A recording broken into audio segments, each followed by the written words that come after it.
Ndabaramutse mwese bakunze ibiganiro bya TV nongeye kandi ndabaha ikaze ikiganiro musanzwe mukurikirana emisi yose amango ntaya ikiganiro c'abakunzi b'amahoro. Ikiganiro c'abakunzi b'amahoro ni ikiganiro musanzwe mukurikirana emisi yose ikiganiro mukunda, ikiganiro tuzi ko kibafasha kandi turabibashimiye mwe mwese abamugisha. No munsi twashagarukanye ikindi kiganiro aho tuvuge ikindi kintu gishasha, ikintu kumbure mu buzima bwacu dukoresha kenshi mugabo kenshi tutaniyumvira ko tubona tugikoresheje, ntituzi ko kigira naho umuntu canke ntikimugirire nabi, mugabo kandi hanishije ijambo ry'Imana rivugako. Mbega ijambo ry'Imana rivuga ko ikiri nico tuza kuraba ico naco ni ikintu kijanye na la communication, uburyo duhanahana amakuru, uburyo tumenyesha ivyo dushaka kuvuga. Mu gifaransa biroroshe kuvuga ni la communication, mugabo no mu Kirundi na majambo dushobora gukoresha ni kwe kuntu tuvuga, ni kwe kuntu tuhanahana amakuru, ni kwe kuntu tuvuga ivyo dusanzwe twiyumvamo. Ico ni ikintu kinini mu buzima bwacu tugikoresha imisi yose. Nimba utari kiragi naho buri kiragi urafise ukuntu ukominika, ukuntu uvuga, ukuntu werekana ibyo ushaka.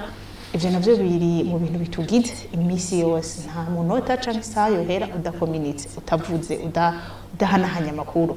Kubw'ivyo rero kubera ari ikintu dukoresha kenshi kandi ari ikintu kidufitiye ikimazi kandi ari ikintu gishobora gutsitaza bene data, kigatsitaza nabo tugendana n'abavukanyi bacu.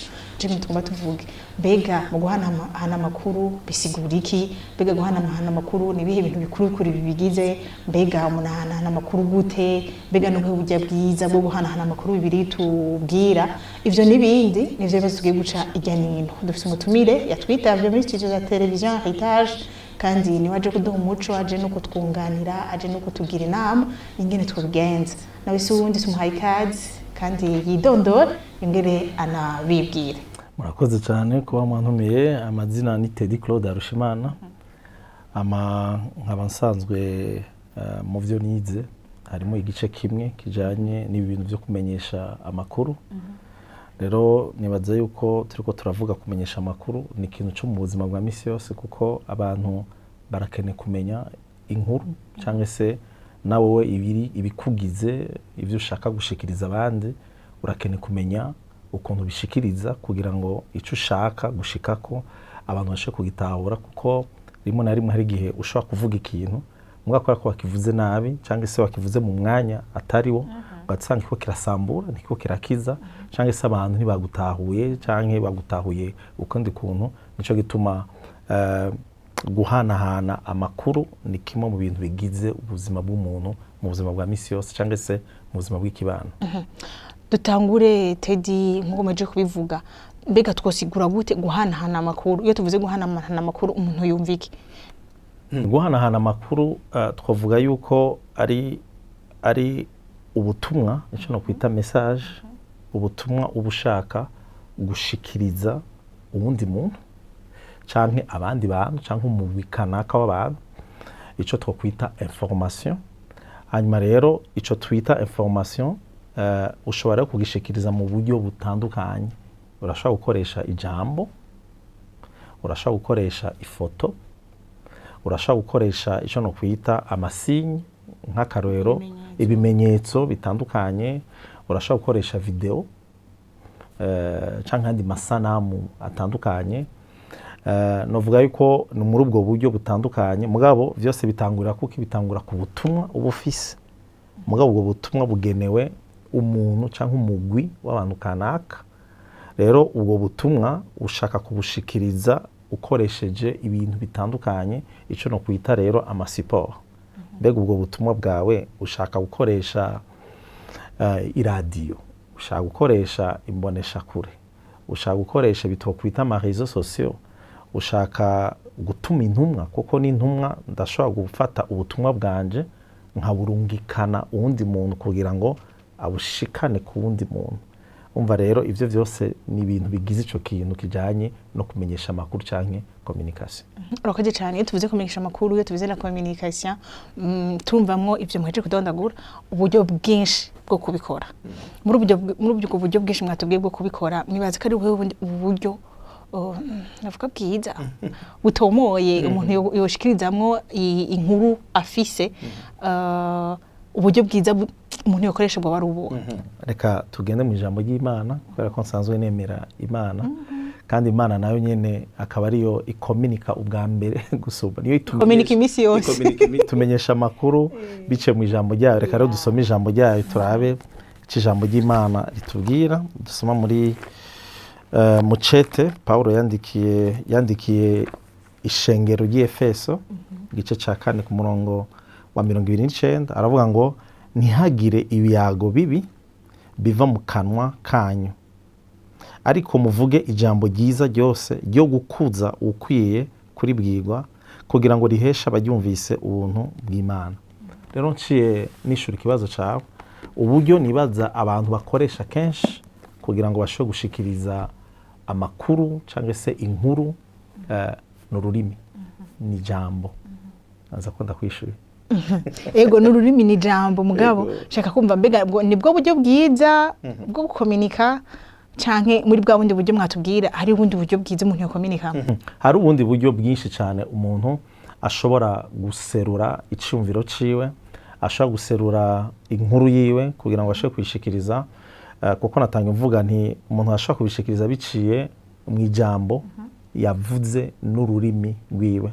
Mugabo kandi umuntu arashobora guserura icumviro ciwe cyangwa se ubutumwa ashaka kuvuga bice mu nyandiko. Arashobora kwandika ni ca cumviro nyene, cyangwa se arashobora kubiserura biciye mu masanamu atandukanye. Sinzi ko maze kubibona, hari sanamu ushaka kubona iri ahantu, iyo sanamu bwayo igace guhereza pancarte, donc ugatusanga iraguhaye amakuru ucumenya ati aha bashatse kutubwira ibi nibi nibi nibi.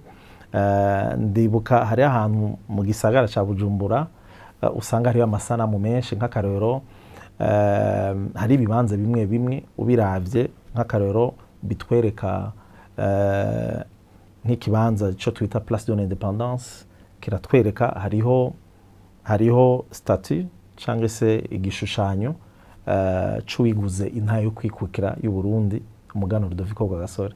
Urumva tubonye kijya gishushanyo kiraduha amakuru, turamenya duti aha bashatse kutubwira ibi nibi nibi nibi, ibi bisigura ibi nibi nibi nibi. Umva rero hari uburyo bwinshi bwo kumenyesha amakuru, mugabo uburyo abantu bakoresha kenshi ni imvugo, no kuvuga. Mugabo kandi tutafashe minenegwe ubwo bundi buryo abantu basanzwe bakoresha. Rero ngaha igihambaye si uburyo abantu bashikiriza amakuru, mugabo naho ducisha izo nkuru, kuko niho hakomeye cyane. Nk'akarero ufatiye mu gihugu cy'u Burundi, biraboneka neza yuko igice kinini cyane c'abarundi barumviriza cyane gose. Abarundi ico twakwita tradition yacu orale, turakunda cyane kumviriza. Nico gituma abantu bakunda cyane radio gusumba imbonesha kure, turetse nuko televiseur igugwa amahera menshi, radio nayo kabigugwa amahera make, mugabo abarundi turamenyere kumviriza. Rero nk'akarero iyo ubutumwa bwawe uri kurabukoresha ukoresheje radio, ubutumwa bwawe buragenda cyane bugashikira abantu benshi cyane batandukanye.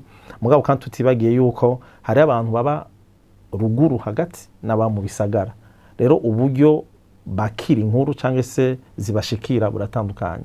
Nk'akarero uno munsi turabizi abantu bari mu gisagara ca Bujumbura turakunda cyane kuraba amatelefone yacu, ico twakwita ama réseaux sociaux. Nivyo bintu biduha inkuru cyane. Hano rero twisunze uno murongo tuje gusoma, igihambaye mbega ayo makuru ushaka gushikiriza afise intumbero yihe? Mbega no kugira ngo yubake abantu, mbega no kugira ngo atsimbataza amahoro, mbega no kugira ngo ashobore gutuma umuntu ariko arumva izo nkuru ava mu kibanza kimwe aja mu kindi kibanza ciza. Nk'akari umuntu yacitse intege, mugabo kwera ko yumvise amajambo umuntu kanaka ariko arashikirizwa, akumva arasuye kandi kurema, akumva arasuye kandi kugira ivyizigiro, canke se hamaze imisi havugwa ibihuha, mugabo agacaboneka uwundi muntu avuga indi inkuru novuga ngo yatohojwe neza, iza gutuma vya bihuha bigira gute bisendwa. Urumva rero nagiraje kuvuga ibintu byinshi cyane, bambaje ati uburyo bwiza, by'ukuri uburyo bwose ni bwiza. Igihambaye bivana mbega uwo muntu ashaka gushikiriza iki, ashaka gushika kuki, mbega nushaka gusambura, nushaka guhuvya abantu, cyangwa se n'umuntu ashaka kubaka abantu. Hanyuma iki naco twabonye, mbega uburyo ahaza gucisha iyo nkuru yahiyumvira, kuko naho nyene urahiyumvira, kuko abahinga baravuga neza yuko imbere yuko utanga inkuru yawe uriyumvira mbega ni bande nshaka yuko ino nkuru ishikira, mbega ni igiki niteze kuri aba bantu, ni igiki niteze baza kuvuga, ni igiki niteze kiza guhinduka kuri bo. Urumva rero gutanga amakuru biradusaba yuko tuba responsable, birasaba yuko utapfa gusa gushikiriza amakuru mugabo banza wiyumvira ivyo bintu vyose, mbega ushaka kubaka cyangwa se ushaka gusambura. Mugabo nk'abakristo twebwe duhamagariwe gushikiriza inkuru zatohojwe neza, mugabo kandi ziza gufasha abantu kwisononora no gutera imbere no kugira ivyumviro vyiza no kugira umubano mwiza. Arakodi cyane aho twako tuvuga kubijanye no gushikiriza amakuru uyashikiriza abantu benshi. Ariko kandi nashaka tuvuge ku bijanye no kuvugana nk'abantu babiri, kuvugana nk'umu chef de la famille, kuvugana nk'umukoresha n'umukozi, bya bintu nyamukuru twavuga dukora ndakoresha nivyo turakoresha ururimi. Mbega ho bari uburyo nibiki byo kwirinda, nibiki byo gushira imbere mu gihe uri kukomunika ubwira abantu couple abantu bari précis, genre abantu kanaka, nimba ari Teddy ndiko ndabwira, nimba ari Teddy ariko abwira Yvette, wisunga ibiki nibiki nyamukuru umuntu yisunga, nibikashira imbere nibiki yevita. Murakoze cyane kuri ico kibazo. Kimwe bintu nashoboye kubona nisunze mu buryo buri universel ahantu hose bwemewe, mugabo kandi cyane cyane ufise isoko mu ijambo ry'Imana, nuko ikintu ca mbere iyo uriko uratanga inkuru yawe utegerezwa kuvugisha ukuri. Kuko iyo ugiye kuvuga ibinyoma uba uri kushaka gusambura abantu cyangwa se gusambura ujya muntu uri korahereza inkuru. Ikintu rero wowe utabuzi nuko ujya muntu munsi azomenya yuko wamubeshe nibiki bizoca biba, nuko imigenderanire yanyu izoca itosekara, nuko ukwizera yarafise muri wewe guca kugira gute, guca kugabanuka cyangwa se guca gusambura.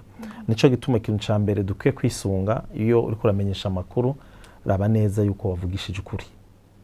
Hanyuma turiko turavuga kuvuga ukuri birasaba kurinda, birasaba ubushizi bw'amanga, kuko hari igihe uraba ibintu ukabuza ukuri mugabo ugatangura kwibaza uti uku kuri je ninakuvuga, ndabizi yuko ari abantu bamwe bava banya ndashaka kukuzira, ari abanyanka ndashobora no kumererwa nabi, mugabo utegerezwa kuvuga ukuri kugira ngo abantu bose bavyumvise, kuko ukuri igihe cyose naho ushaka kukuzira mugabo impera n'imperuka kurariha neza, kuratuma abantu basubira kandi kuvuga ati ujya muntu n'umuntu avugisha ukuri, n'umuntu w'ijambo, n'umuntu ativuguruza, ngo atusanga rimwe na rimwe abantu baciye kwizera kavuga ati nitwakenera ejo canke hirya ejo umuntu kanaka yo duserukira muri ibi nibi nibi, cyangwa se umuntu twohereza akazi muri ibi nibi nibi, ujya muntu niwe twokwisunga, ujya muntu niwe tworondera.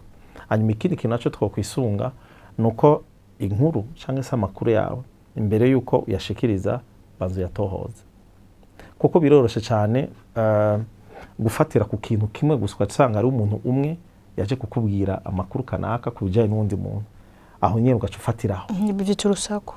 Urumva uci wo bumviriza umuntu umwe si vyiza, birasaba ko wumviriza impande zose, utohoza ku buryo uvuga ati iyi nkuru ngomba je nshikirize nayiyumviriye kandi nayiyumviriye neza.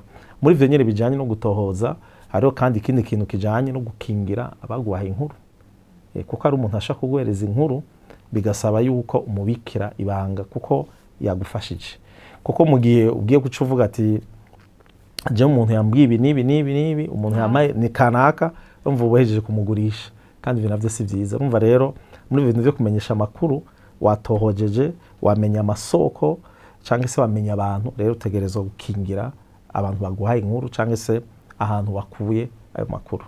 Hanyuma ikindi kintu naco dushobora gufatira ko iyo kuramenyesha amakuru nuko utegerezwa kwirinda ikintu cyose gituma umuntu wavushikiriza iyo nkuru cyangwa abantu cyangwa umugwi w'abantu kanaka bumva yuko bacinyijwe cyangwa se basuzuguwe. Nk'akarero ari umuntu ashobora gutanga inkuru agaca ashaka kugereranya abo bantu ariko arabwira inkuru n'ibikoko, ugasanga muri uwo mwanya ujya mu muntu uri kuramwubaha, kuvuga ngo yuko inkuru yose uri kuratanga itegerezwa kubahiriza ubuzima bw'umuntu cyangwa bwa kiremwa muntu, kuraba ati iyi nkuru naho nayitanze si inkuru iza gutuma umuntu yumva yuko namwambuye agahuzu, nta buntu agifise, mugabo namwubashe nk'umuntu, nabubashe nk'umugwi kanaka w'abantu. Hanyuma ikindi kintu naco novuga nti gikomeye cyane kimeze nka principe general ni kijya navuze twisunze Abanyefeso ica 4:29. Mbega iyo nkuru ugomba ushikiriza ni inkuru iza kubaka abantu. Hano ndashobora guca nishura kumbure ibibazo nshobora guca nibaza abantu bashobora guca bibaza bati none ku muntu yatugiriye nabi, mbega hoho tumwishura gute? Nk'umuntu yagututse, mbega ushaka kumwishura, mbega nawe ucumutuka? Kuko ari abantu baca bibaza ati mbega nawe ucumutuka. Mugabo siko bimeze. Twisunze ijambo ry'Imana ritubwira ngo uguhora nukuhoraho. Bisigura ngo ujya muntu yakurenganije urashobora guca witura Imana ukavuga ati Imana ujya muntu yandenganije, mugabo kandi turi no mu gihugu kirimo amategeko, hari ubutungane, hari abantu bajejwe kugira gute kubahiriza amategeko. Mu gihe uwo muntu yakurenganije hako wewe ugenda kwihanira, kuko kwihanira si gukubita gusa umuntu ikofi, mugabo kwihanira harimo kandi no kuvuga. Hari amajambo mabi ushobora kuvuga tusanga wari no mukuri wanashaka, mugabo hariho ijambo wavuze riza gutuma ujya muntu amererwa nabi cyane gose, wamututse igitutsi kimutuma yumva yuko atakiri kandi umuntu. Umva muri ico gihe wari mukuri, muga kwera yuko utagavye ku majambo uri kuravuga, ngo tusanga ugiye gutsindwa n'urubanza. Rero naho nyene n'ikindi kintu dukwiye kugabako. Murakoze. Ukiri ngaho nyene kubijanye no kuvuga kwishurana, nibaza yuko nk'abakristo turakwiye kugaba, kubera ko ijambo ry'Imana riduhamagarira kugira icamwe mu yera co kwirinda. Turirinda mu byo tuvuga, turarinda ururimi rwacu gusohora amajambo atagira ikimazi, gusohora amajambo ablesa abandi. N'igihe cyose bidushikiye nibaza ko mwemwera igikorwa cyacu no kwamatuhapera ko twakoze amakosa, ko twacumuye, kandi ntituba twacumuye ku bantu gusa, tuba twacumuye no ku Mana. Hari abantu Teddy ariko arabivuga, hariho abantu Teddy bavuga bati sinamubwiye nabi, donc sinavuze, yambwiye nabi, nari numva shavuye, mugabo sinamwishuye. Wibaza ko umuntu ari wabikoze neza kurusha, arashobora yagize indi reaction ya sawa. Uwo ni wabatacumuye, nihe comportement, nihe ngendo ikwiriye abakristo mu bihe nk'ivyo, mu bihe vya ururimi. Twamenye ko ururimi ari urugingo ruto mugaro cumuza ubugingo bwose. Twamenye ko amajambo aciye bugufi, y'amajambo yuzuye ubugwa neza, akaruma la colère, akaruma ishavu ryinshi, vyose warabimenye nk'umukristo. Mugabo urashaka kuranigana n'ibintu vya nahoze, mugabo niwa no mu guhora umuntu arashobora kuvuga. Egome kuko muri ibi bintu bijanye no guhanahana amakuru hari ikindi gice kijejwe nico twokwita la communication non verbale. Ukuvuga ngo ko sinavuze mugabo biciye mu bimenyetso, nabivuze mu ntangamarara ndiko ndasigura icari cyo kumenyesha amakuru, nuko mu bimenyetso ngaragaza mba ndiko nderekana, mba ndiko ndavuga naho nyene, kandi ho ndashaka kuba ndiko ndavuga cyane. Ndagwe nk'akarero nk'ubu marako muravugana n'umuntu, byashitse umuntu ntimuhuze ku kintu kanaka, hanyuma ugaca wimyoza aho buvuze. Kuvuga ngo wimyojeje kuvuga yuko hari ikintu kanaka ugaye cyangwa se usuzuguye, aho uraheje kuvuga, kandi coco kirashobora no gukomeretsa cyane umuntu gusumba. Ndashobora gutanga kandi karero kuri ibyo turiko turita ibimenyetso. Mu mbabare kuvuga kino kintu sinatanga nakugihera ko ni bicapo dutanga. Ari gicapo nshobora gucapa ku nzu y'umuntu, cyangwa se aho usanzwe uba. Dufate nk'ubu uvyutse mu gatondo, uci usanga ku rugi rwawe hari ikintu kanaka canditseko kikuzana kumva yuko ejo canke hirya ejo ushaka kumererwa nabi. Umva aho uwo muntu ntiyavuze, mugabo yakoresheje icandiko, cyangwa se uwundi yakoresheje igicapo. Urumva cabi candiko canke igicapo, naho nyine umuntu abavuze, abaheje gutanga inkuru kanaka. Mugabo kandi ahantu ko gusana ko ndatanga uburoro bw'ibintu biri negatif, mugabo kandi ndashaka gukoresha icandiko nk'akaroro ncafye ikintu kiriko umutima utukura, kenshi turabizi yuko ku bantu bize ucumenya ati ujya muntu yashatse kuvuga yuko hari urukundo kanaka ashaka kwerekana umuntu kanaka.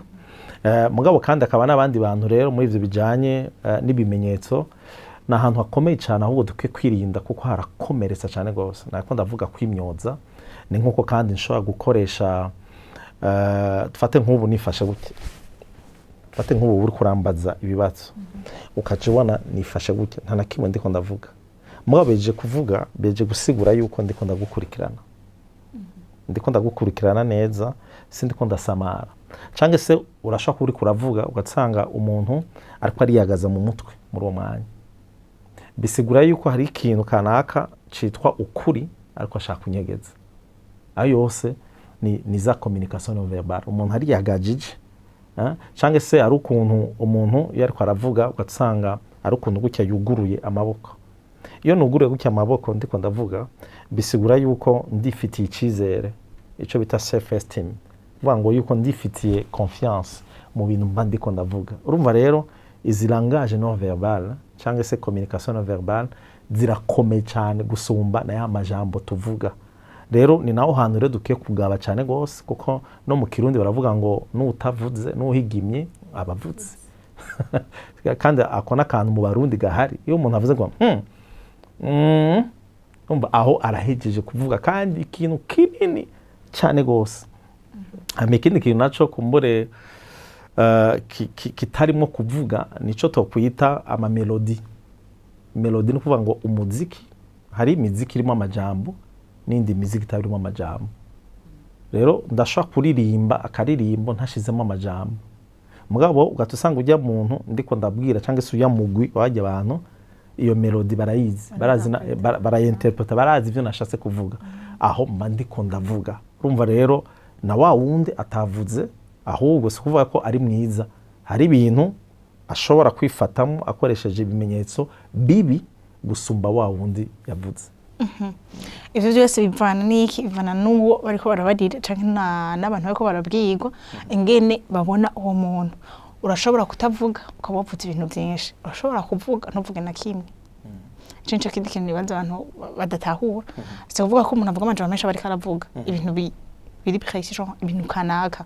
Umuntu arashobora kumara umunsi wose akamara amasaha 3 ariko aravuga imbere y'abantu benshi, mugabo atana kimwe ariko aravuga. Yego me arigiye bishika ugatsanga umuntu yavuze amajambo menshi, mugabo ugatsanga muri ayo majambo menshi abantu nta na kimwe ariko baratahura. Kuko iyo uri kurabwira umuntu ni viza cyane ko banza kwiga uwo muntu cyangwa se iyo audience yawe, mbega abo bantu n'abantu bameze gute, mbega n'abantu bize n'abantu batize, amikoro yabo ameze gute, kugira ngo ubutumwa bwawe uza gushikiriza bwe ubutumwa bushobora kugira ico no kwita feedback. Kuko ntituvuga gusa kugira ngo tutakaze umwanya, tuvuga kubera ko abari ikintu kanaka dushaka gushikiriza. Dufate nk'ubu nk'akarero abari mu bisagara bakoresha ama réseaux sociaux, mfashe kuri statut yanje ya WhatsApp nkandika ko ikintu cyangwa se nkashira ku ifoto, murabizi ko ari abantu no munsi kugira ngo bashobore gutanga ubutumwa barakoresha ama statut y'ibintu bitandukanye. Nk'akarero ndashobora kuvuga neza umuntu mu gihe nafashe ifoto yiwe turi kumwe twicaye ahantu, ngaca ndayishira kuri statut yanje, munsi ngaca nandika nti warakoze twagiranye ibihe byiza, ngaca nandika cyangwa se sinandike. Mugabo ikintu mba ndiko ndarondera kujya muntu iyo foto ayibona. Nico gituma kenshi tushatugira gute, tushatugenda tukaraba hajya ari akajisho, abakoresha statut za WhatsApp karaba kuri kajya akajisho ni bande baravye ya statut yanje, haba ari umuntu kanaka cyangwa abantu kanaka uri kushaka yuko barabe ico kintu cyangwa se basoma ubwo butumwa. Urumva rero ikirero ni kimwe rero mu bintu novuga nti bikomeye cyane. Urashaka kuvuga amajambo menshi, mugabo kwera ko utize neza abo bantu ushaka kubwira bari bugatsanga nta na kimwe ariko baratahura, wataye umwanya wawe. Cyangwa se ugatsanga umuntu ariko aravuga amajambo menshi mugabo aguma agaruka ku cyumviro kimwe, icyumviro kimwe gusa. Yavuze amajambo menshi, twamuhaye isaha imwe n'igice kugira ngo atubwire ibintu kanaka ashaka kudushikiriza, mugabo dusanga hari icyumviro kimwe gusa aguma agaruka ko. Nico gituma kumenyesha amakuru birasaba ubuhinga, no kumenya ati ndashaka kuvuga ikintu mu misegonda 10, mugabo ico kintu kikazana impinduka izomara imyaka n'imyaka. Rero kuri twebwe abakristo ivyo tuvuga byose mu buryo yaba tuvuga cyangwa tutavuga tuza kuraba duti mbega biriko birubaka abantu, biriko birakomeza, biriko bikomeza abantu, biriko bitsimbataza amahoro. Mbega umuntu aza kunyumviriza, dufate muri aka kanya ndiko ndavuga, mbega abantu bunyene bariko baradukurikirana, mbega ibintu ko turavuga biriko birabafasha, hari ikintu kanaka biriko birafasha. Je ndizera yuko abantu bariko baradukurikirana biriko birabubaka cyane. Ni no kuri amanjoro meza Teddy ariko aratubwira dushije dusozera kiganiro cacu, ariko cyane ico twafashe, ico twavuze, iki Teddy aherejeko nuko mu tuvuga byose tuba turiko turubaka. Kubakanaho bisaba ko haba hariho amahoro. Ibyo twavuze mbega biteretera amahoro mu mitima y'abantu. Ibyo twavuze mbega hariho warabuze amahoro acaronka amahoro, hari wari kananigana n'ingene yahora avuga, hari wari kanigana n'ingene yo composer message yiwe yashaka kubwira abantu kanaka, hari wari kananigana n'inyishu yotanga, hari kananigana ni comportement yiwe, ingendo yiwe, inyifato yiwe. Ariko muri byose nibaza yuko ico kuvuga, ico kuhanahana amakuru kiza imbere. Ntidushobora kuba tudahanahana amakuru, ntivyo ukunda. Ahantu hose tuba turahanahana amakuru, muhira, kwishengero, kukazi, kandi deux fois turakora amakosa. Iyo rero tuvuze ko guhanahana amakuru hariho amategeko abigenga, ego arahari kandi ayo Teddy yatubwiye menshi nayo twiga n'ubumenyi.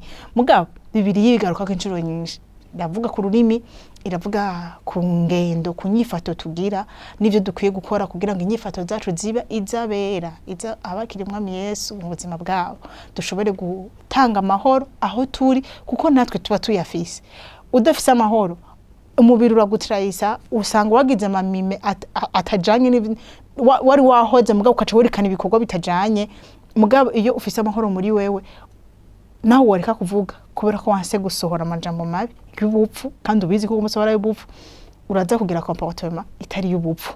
Mugabo upfuye guhora gusa kubera wumvise ati ninavuga arankubita ikofi kandi arandusha inguvu, uraza kwerekana ibikorwa binyura bisa nibyo bashaka kuvuga.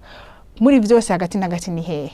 Nuko twemera Yesu akaganza ubuzima bwacu, nuko twemera Imana ikatwigisha, mwemwe yarakatugira inama y'ingene duhora, ingene tuvuga amajambo yiyoroheje, ingene tuvuga amajambo meza, ingene tugenda mu ngendo z'abakristo.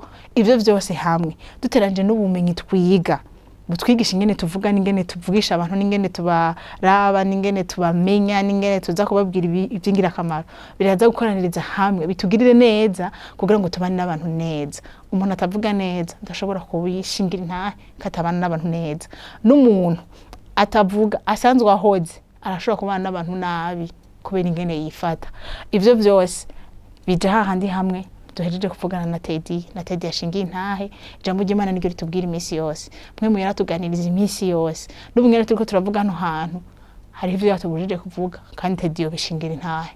Hari ivyo ubushaka kuvuga ukumva ntibikenewe, muri uwo mwanya dukominika bivanye nabo tubwira n'umwanya tubabwiriye, n'ingene aho hantu hameze, bararyohewe canke barababaye. Hari ivyo utegerezwa kuvuga seno n'ivyo bihe vyose. Igihe rero udafise ikubwira canke muyera kikubuza kuvuga bivanye n'ivyo bintu vyose, usanga wakomerekeje abantu, ukabura bujije amahoro abo muri kumwe. Umwami Yesu abahumugisha kandi abahezagire kuri kino kiganiro. Dushimire Teddy. Nije ndabashimiye kuba mwadutumiye, murakoze. Murakoze cyane. Umwami Yesu abahezagire naho ubutaha.